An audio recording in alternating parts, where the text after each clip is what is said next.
to mobilize 2 CL-415. These are water scoopers. They will clear customs on Monday, and they will be available after they clear federal inspections and the check ride. An important thing to know is that these aviation resources require a lot of support in the form of mechanics, airport space, helicopter managers, area supervision. And so we're working with our state and local and federal agencies to identify these aviation support resources to be sure that we can respond effectively. Now, I had mentioned the amount of fires that we've responded to in the last 48 hours, and I mentioned the 50 fires in the last 24 hours. We continue to have new starts. We're continuing to monitor the types of activities. We have about 8,000 firefighters on standby to add to this if need be. Right now, we are going to monitor the number of aircraft and firefighters we have in that small space.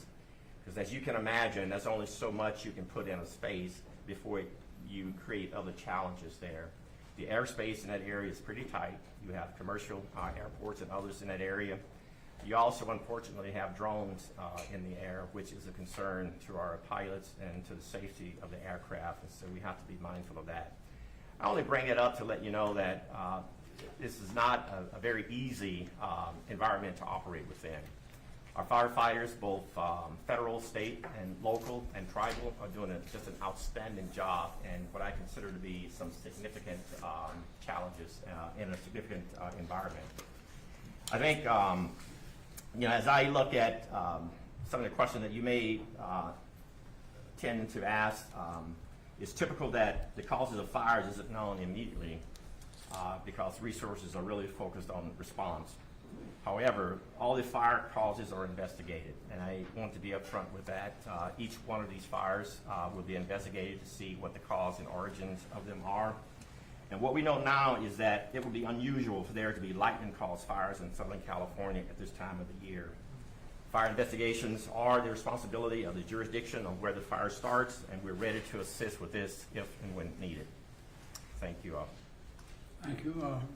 Randy, tell me about the conditions that we're dealing with on the ground.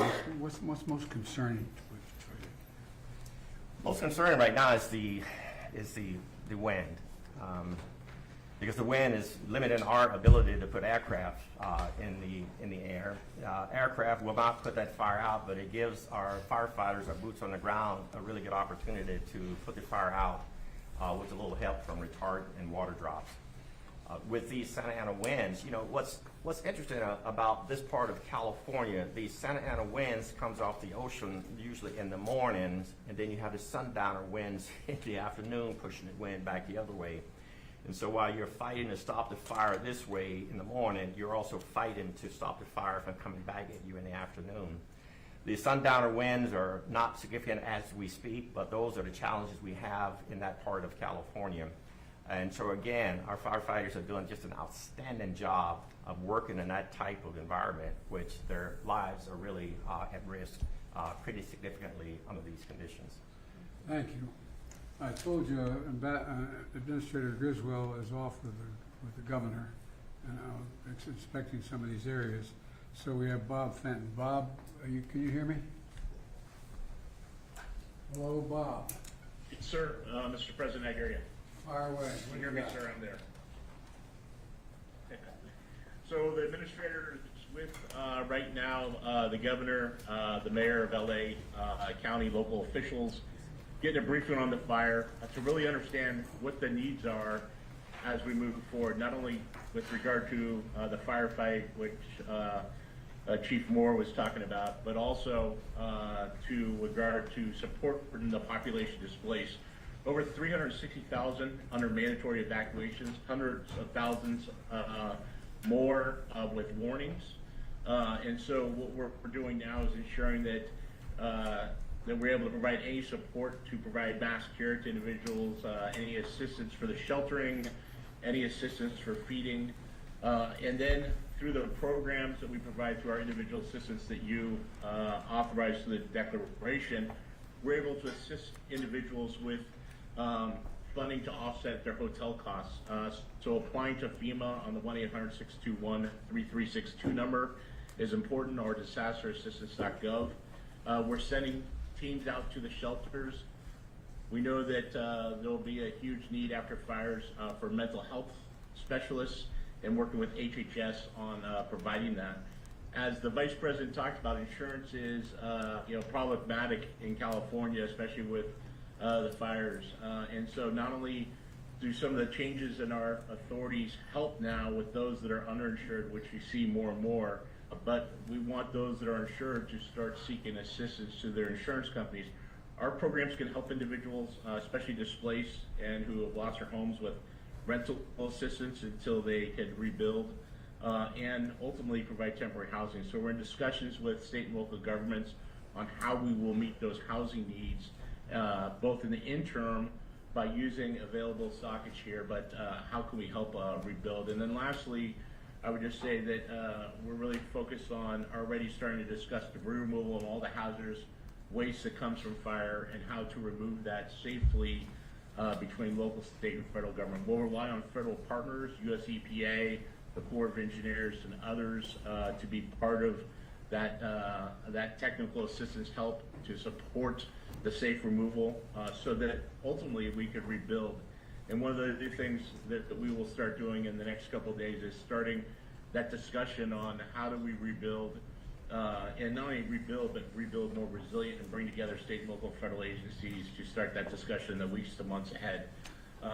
And so right now we're focused on meeting the immediate needs of those displaced, but already starting to work on recovery and rebuild, and bringing all our authorities and the full weight of the federal government and all the resources that you've authorized to help California in that endeavor. Bob, what do you think the biggest challenge is? Also, I got. Oh, sorry, go ahead. Go ahead. I think the biggest challenge is going to be the mental health stress that is put on individuals that have lost everything. Fires are, so drastic. They destroy everything very quickly. Individuals don't have a lot of notice to leave, and so I think there's going to be a significant mental health strain, followed by a need to help individuals recover and rebuild. And the Vice President is exactly right. Why I suspect that many have insurance, many are underinsured. And insurance is difficult to get, and some might have lost their insurance or been canceled by insurance companies. And I think that's something we need to continue to work on, as a government at all levels, but something where there'll be gaps in assistance that we will need to bring in, not only federal agencies, but nonprofits, private sector, to help meet those needs. I think we're going to have to do that. In addition, the fact is that the two declarations I signed, provide for example, the rebuilding of churches and schools and certain, but not businesses, not business centers. And so that's going to be a gigantic cost as well. But the debris removal is a big deal. And that's going to take a long time, isn't it? Yeah, it will take some time to remove the debris. In California, unfortunately, we've had a lot of experience with fighting fires and removing debris. And so it will take months to a year. This is a very widespread with significant damage to infrastructure. And we want to not only immediately remove the hazards, things like propane tanks, some of the power cells that are there, and other contaminants that may be in households, and make sure that they're safe to re-enter, and we look for personal effects. But then the second part is removing that ash, and what we've done before is help people with the removal so that we could get down the grade and then immediately start rebuilding. All right, I appreciate what you're doing, and those, like you said, 360,000 people have been evacuated so far. Sure, appreciate. Go ahead. What were you going to say? Yes, sir. I just want to let you know I'm on also with the fire administrator from FEMA, who's been working with the local fire chiefs, and I didn't know if you had any questions or she wanted to add anything to this discussion. Chief Lori Moore is on. Well, I've been talking to them, so Chief, you want to add anything to this? I will, sir. Thank you very much. And as you might know, I've been here, got here last night. It was important to get here on the ground with the fire chiefs and the firefighters that are here. So I've been with LA County, LA City Fire Chief since last night. We're at the Palisades EOC right now, as Regional Administrator Fenton just said, with the governor, with the FEMA administrator getting the brief. The coordination of resources, it helps for us to be here, U.S. Fire Administration, as part of the response because we're on the ground. We're able to explain ground truth and coordinate resources, streamline the communication between federal. We're also here checking on the firefighters on the front lines, and I really appreciate what you and the Vice President both said about the boots on the ground, because these are their communities, and nobody wants to fight the fire and save these communities more than these firefighters who are boots on the ground from the very moment the ignition began. So we're checking on them, and I will tell you they're exhausted. Obviously, many of them have been more than 6 hours on this now. They are able to take a quick nap sometimes in the truck, but they are on the job. And they keep fighting. And so they need to know that they matter. And so it's important that I show up with them, to see them, to say thank you, and to let them know that we are watching, that we know what they're doing. We want to make sure that we're here when injuries happen. And so we did have an injured firefighter in LA County, fell through a 3-story roof just about 2 hours ago. So several major injuries, but in the hospital. I'll be going to check on him shortly. And it is, it's about the response too, because often while we're in the midst of the response, these chiefs can't explain everything that is happening, and there's a lot of questions, as you might imagine, and are addressing.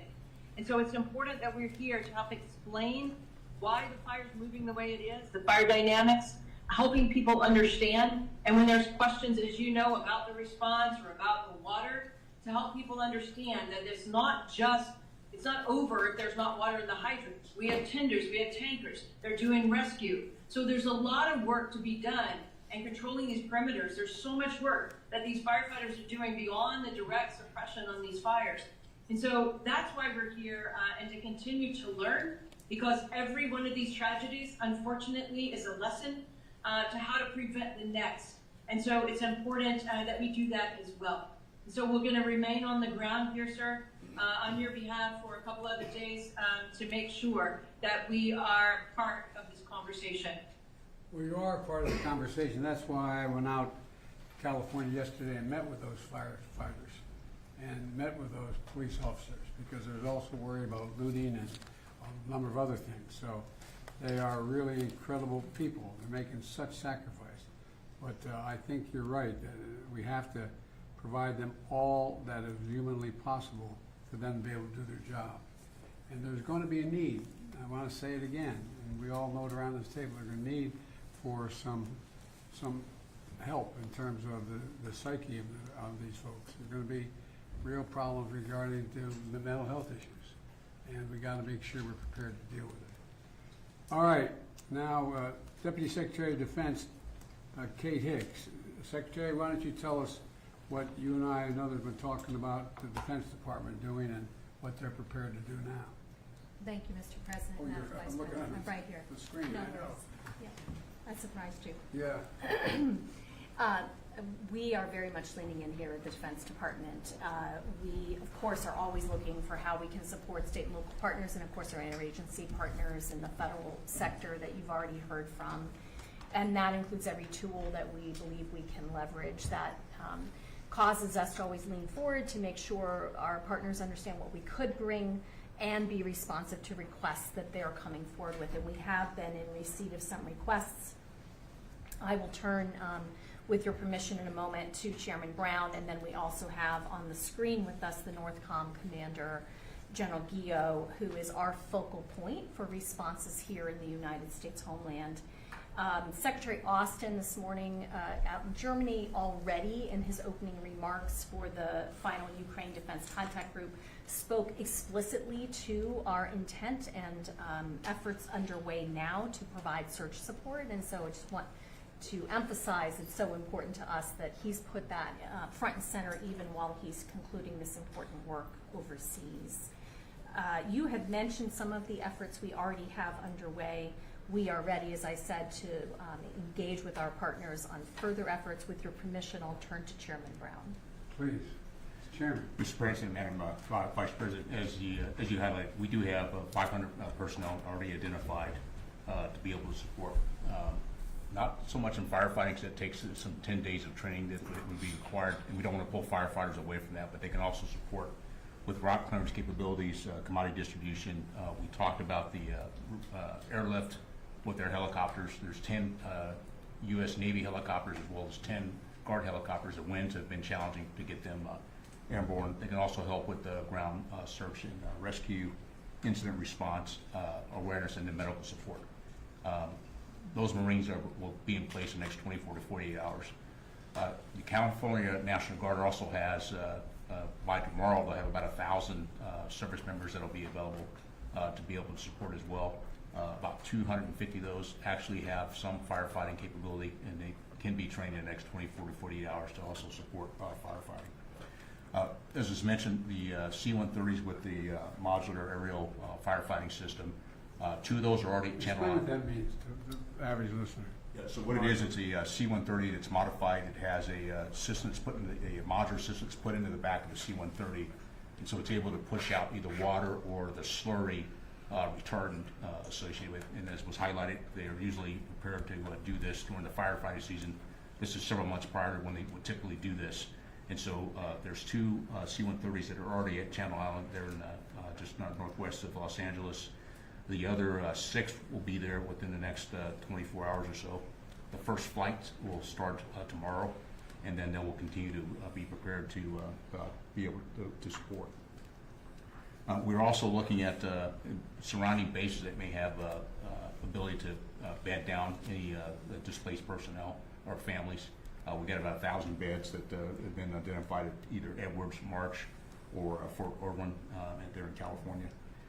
In addition, we're using March Reserve Base as a incident response area and getting that set up.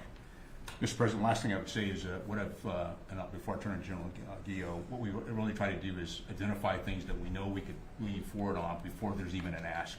We want to make sure we cut down the timeline to get provided capability. We also want to make sure, and I know that General Guillot is communicating that with Ms. Griswold from FEMA, so that we want to make sure we, as I say, provide an a la carte menu of all the things we have available. So even if they don't have time to think about it, we're already looking ahead.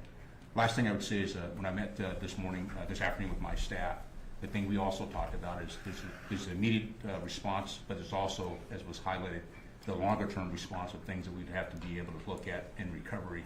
And so we're already thinking ahead of what options DOD may be able to provide to support. Bidding your questions, and then I can turn You it to guys you. have been immediately responsive. Thank you. I mean, you're right on top of things. But let's turn to General. Good afternoon, Mr. President, and thank you, Chairman. Northcom, on behalf of the Department of Defense, is aggressively taking action to deliver capabilities to California as soon as they are requested. So in addition to the aircraft and ground forces and the installation support that President Biden and Chairman Brown mentioned, we've identified other capabilities such as helicopter support, search and rescue, both from the ground or from the air, commodity distribution, route clearance, and medical capabilities that we've postured and have leaned forward to make sure that they're able to deploy to California and operate just as quickly as they are requested. And to do that, we're cooperating very closely with FEMA, with the state of California, and the National Guard Bureau to deliver the right capabilities at the right time for the women and men of California. Well, the Defense Department, I got to say, stepped up immediately. I didn't even, matter of fact, I got a call what you need before I even asked. So thank you all.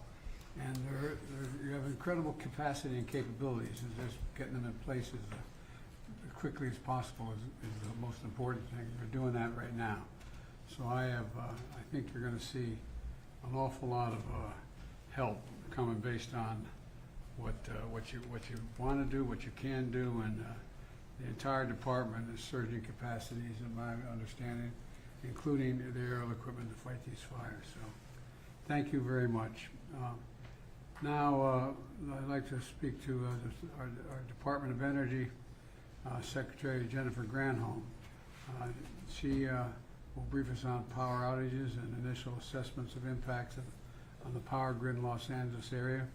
And Madam Secretary, it's all yours, wherever you are. We're looking to see if she's still on the screen. She had to board a plane, so if she has had to board, the Deputy Secretary, Dave Turk, is sitting at the end of the table. It looks like she is on It her looks like she plane, had to so get on her I'll, plane. It's all you, Yes. pal. Fire away. I'll give the She update, was Mr. waiting at the President. gate. Yeah. And she's on the way, Mr. President, to Puerto Rico again on official visit, given the island-wide blackout there, and Yeah. doing everything we can to help on that front per your guidance and the Vice President's direction as well. And of course, again, per your guidance, we're doing everything we can to help, working with partners, including our utility partners, but also other federal partners as well. As of just coming into this meeting, there's about a little over 400,000 customer outages in California. Important to note that these are both actual outages, power that's actually been disrupted because of the fire, but also proactive shut-offs, just as you mentioned as well, to prevent fire ignition and the spread of fire. We've got two main utilities out there, Southern Cal Edison and the Los Angeles Department of Water and Power, and we're in close and continuing contact, including with their CEOs, Pedro and Janice, as well, including calls with them just a few hours ago, just to make sure we're doing everything we can to help. We're coordinating with those utilities and with utilities literally across the country to make sure that we've got all the capabilities that we have in the federal government, but our utility partners to provide that. I want to thank you, Mr. President. You joined a call just a couple months ago with Liz and our secretary to thank all of these utility CEOs. We've got this phenomenal partnership with utilities all across the country. It's called mutual assistance. And if any utility in any one region needs help, all the other utilities, and we last unleashed this phenomenal partnership to bring 40,000 utility workers to Florida, North Carolina, South Carolina, the affected regions with the two hurricanes back to back, and everybody. Continue to talk to me. I've been deployed so many places. Well, having been with the utilities out, we were all in Colorado for this meeting. They just appreciated you taking the time to thank them for their personal leadership, and it's the utility CEOs themselves who make the time for these calls going forward. We're working closely with all the utilities. We're also in continuing contact with the transmission operators. The disruption has really been at the distribution level, at the local level, but we want to make sure there's not broader outages and broader concerns. As of now, we're not seeing any issues with stability of the broader transmission system, either in the region or across California or more broadly. So that's a good news part of where we're at now, of course. We're working with the utilities trying to restore power to customers as quickly as we're able, but full restoration, of course, is going to take some time here. In particular, the comprehensive damage assessment will take time and can't begin until it's safe for crews to get in there and actually do the assessments and do the work. So we're working, Madam Vice President, as you said at the outset, with a real sense of urgency here, but also with a sense of we'll do whatever we can over the long haul to do right by our responsibilities. David, one of the things that everybody's mentioned so far is the mental stress it's going to cause for average Americans who are caught in the middle of all this. And one of the things that, it's not, these aren't everyday, no matter how well educated one is, they're not always certain how power is transmitted, why it's transmitted the way it is, and so on. Could you explain to the folks here, the public is listening, what the impact on some of the utilities have had on the ability to generate the pumping of water? Because there's a lot of accusations going around that it's because that local leadership didn't care. I mean, explain how this works and why it makes sense what's happening. So this is an issue, actually, Secretary Granholm was on the phone with the CEO of Southern Cal Edison to talk exactly about this and make sure we were doing everything we can on that front. And it's both the power issue, and you mentioned generators and other ways that we can try to help solve the problem there, but it's also the pressure and making sure that we're thinking of these things holistically. And certainly my experience over the last 4 years under your leadership is it's not one department, it's not one slice of your federal government that is responsible, energy and water issues overlap in a lot of different ways. So we work with our EPA colleagues and others to make sure that we're bringing all of our expertise and explaining it to our fellow Americans. It's important that we give transparent information and information they can rely upon. Well, I think it's just people don't know how it functions. And for example, since I've been president, I've been in an aircraft flying over more territory where there have been wildfires, from Arizona all the way up to Idaho and beyond, and that make up an area larger than the entire state of Maryland, that burned to the ground. And one of the problems has been that people don't understand that when these high winds occur, what happens is, or when these storms occur, these utility poles, these whole, those big lines, you see where all the lines are on, they fall to the ground in the middle of the forest. It's not just about raking the leaves under the trees, it's about the fires that causes. And so utilities have to shut down the ability to continue to transmit on those lines. And the consequence of that, I don't think most people think, no matter how well educated they are, unless they're in the area, that there's a direct correlation between the utility company and the ability to pump water out of a hydrant. And so it allows for a lot of uninformed people to make assertions or concerns or accusations about the local officials not caring or not working. So as I understand it, the vast majority of the circumstances where the water resource has been diminished is because of the utility company not being able to maintain the electric transmission because they're getting knocked down or shutting down so they don't cause more fires. Fires, exactly. But now what is happening is, are we getting cooperation with utility companies to bring in generators and others to bring in generators to generate the energy to allow that fire hydrant to function? Explain that a little bit. So this is the pragmatic can-do attitude, and folks who've been literally doing this, our civil servants and others, for their careers, and making sure that we're solutions-oriented.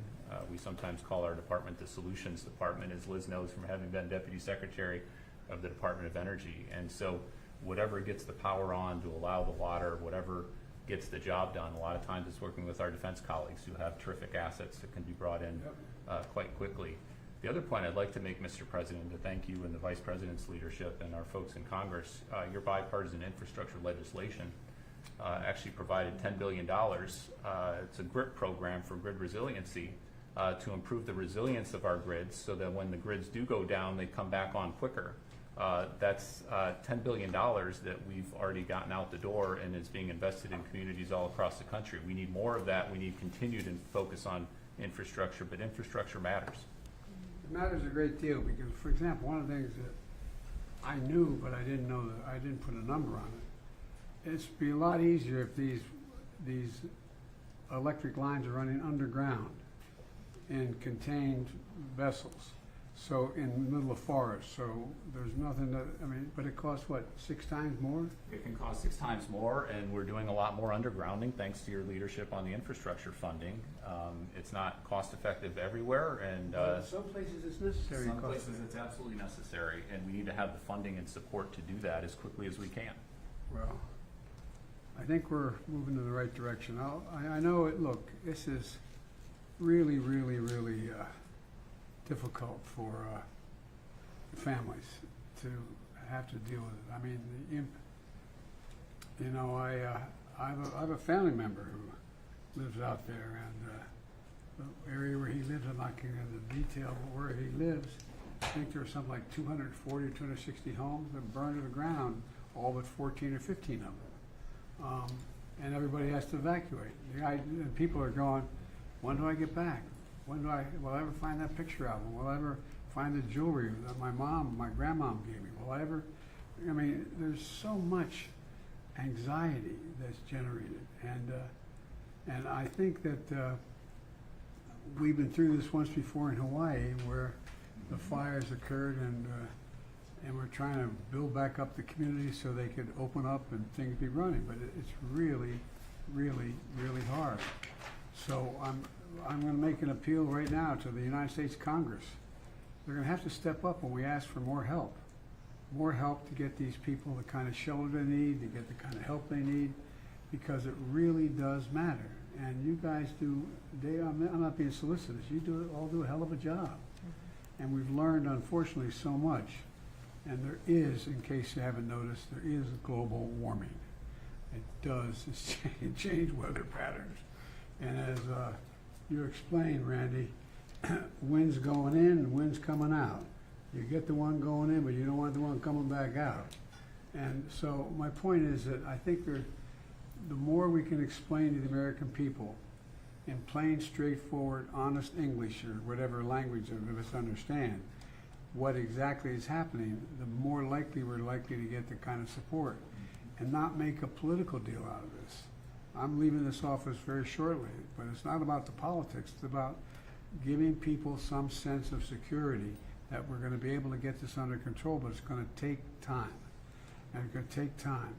And like I said, in the next little bit, we're going to be going back to Congress asking for some more help on some of this stuff.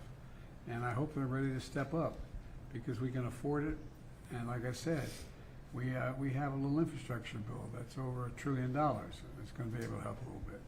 We have done a lot in terms of what we're going to do in terms of providing for this rebuilding of communities. And so I think the most important thing we have to do, those of us sitting around this table and on the screen, is explain in simple, straightforward language what the capacity we have is, how we're using that capacity, and what capacity we don't have that we need. And in order to keep things from just all these, in crisis, rumors and fear spread very quickly. And the most important thing is to let's just bring this down in an area, be honest with people, what's at stake, but be straightforward with them. What can be done and how we're going to get it done. So I thank you all very much. I'm proud of the job you're all doing. And I'm, quite frankly, proud of the job the local officials in California are doing. I've spent a lot of time with the governor and the mayor of Los Angeles and others. They're doing everything that we ask of them and beyond. And so we're stepping up as best we can. Any of my colleagues around the table or on the screen want to add anything before we close this out? Well, as the Californian at the table, thank you for all of the leadership that everyone here has provided, starting with our president. We are beyond the point of calling it fire season. Yeah, that's right. We really, and we're seeing this around the country, that whereas years before we would talk about a particular season of extreme weather, we are seeing that it doesn't matter what month of the year, we should be ready. The work that our administration has done in particular on the issue of infrastructure, together with the Inflation Reduction Act and the attention we are paying to the climate crisis, is so important because we have got to invest as a country in adaptation, and we have to invest in resilience. And that is about homeowners, that is about families, that is about cities and local governments, state governments, and we have to adapt to this changing climate. For example, fire hydrants are pretty much built to deal with an individual house fire, not with a wildfire that is taking on entire residential communities, where these homes are providing the fuel for that fire to grow. We have to put more resources into our fire departments and firefighters, understanding that we are asking a lot of them that traditionally they never had to do. And because of their commitment to their profession, they're attempting to rise to the moment of crisis.